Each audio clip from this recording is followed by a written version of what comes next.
일본 시코쿠의 도쿠시마, 인구 60만 명의 소도시지만 일본 여행의 숨은 진주로 불립니다. 바다와 협곡을 낀 자연 경관은 물론 먹거리와 전통 문화까지 삼박자를 갖췄습니다. 지난해 직항 노선이 개설된 뒤 한국인 관광객이 눈에 띄게 늘었습니다. 그 전에는 네. 거의 본 적이 없었어요. 네네, 거의 별로 없었어요. 비행기가 딸 때까지는 네. 거의 없었어요. 근데 역시 12월부터는 갑자기 많이 하시더라고요. 도쿠시마의 반다이초라고 하는 지역입니다. 이 수변으로 이런 창고들이 쭉 들어서 있던 곳이었는데 지금은 이곳을 재개발을 해서 창고를 이런 점포들로 이용하고 있고요. 어떻게 보면은 상당히 특색 있는 카페라든가 가게 이런 곳들이 많이 들어와 있어서 한국의 성수동 같은 그런 느낌도 드는 지역입니다. 다만 성수동 같은 규모를 기대하긴 어렵습니다. 유명 관광지가 아니다 보니 볼거리가 부족하다고 느낄 수도 있습니다. 뭐 아직까지는 뭐 그따지는데 좀 평온하고 힐링하기 좋다 이런 느낌은 받았습니다. 도쿠시마에서 차로 1시간 거리에 있는 다카마스도 한국 관광객들이 북적대기 시작한 곳입니다. 일본 최고의 우동으로 불리는 사누키 우동으로 본고장인데다 직항 노선도 2개나 돼 인기몰이를 하고 있습니다. 한적하고 여유로운 분위기에 다른 도시에 비해 항공권과 물가가 저렴하다는 점이 매력으로 꼽힙니다.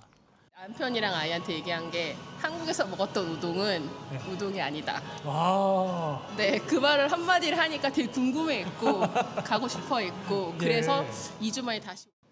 이처럼 일본 소도시들은 관광을 통한 지역 활성화를 목표로 항공 노선 유치와 함께 소셜미디어를 적극 활용하고 있습니다.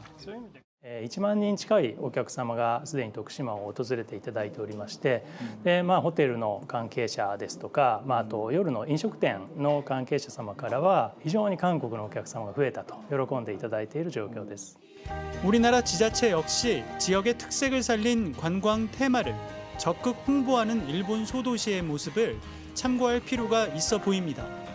도쿄에서 JTBC 정원석입니다.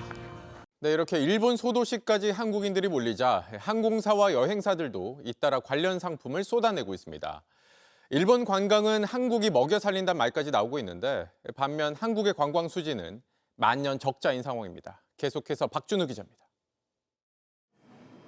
이달 초 편의점에 출시된 컵라면입니다. 일본 수입 라면처럼 보이지만 국내 항공사가 제조사와 손잡고 만든 제품입니다. 신규 취향한 일본의 소도시가 라면으로 유명한 곳이라는 점에 착안한 겁니다.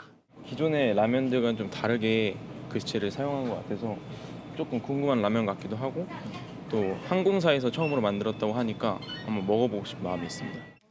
해외여행을 할 때 물갈이로 고생하는 여행객을 위해 아예 샤워기 필터를 만든 항공사도 있습니다. 포장과 액세서리엔 도시 이름이나 노선명을 넣어 여행 느낌을 살렸습니다.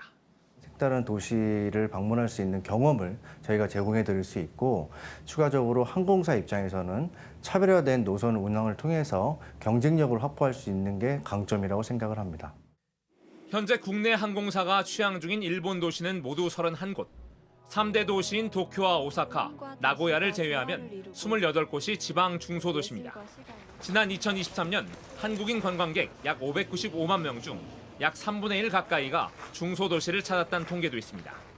올해는 한국인 관광객 900만 명이 일본을 찾을 걸로 보이는데 그중 40%가 중소도시를 방문할 거란 관측입니다. 일본의 대도시 여행을 했을 때는 좀 더 뭔가 서울과 다른 그런 매력이 있거나 그러진 않았었는데 숨겨진 로컬 지역이다 보니까 그만의 매력이 있지 않았나.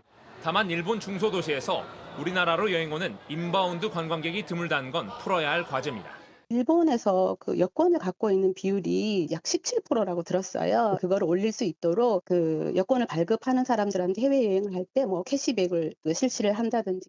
일본 정부도 한일 국교 정상화 60주년을 맞아 일본인들의 한국 관광 활성화에 나서겠다는 계획입니다.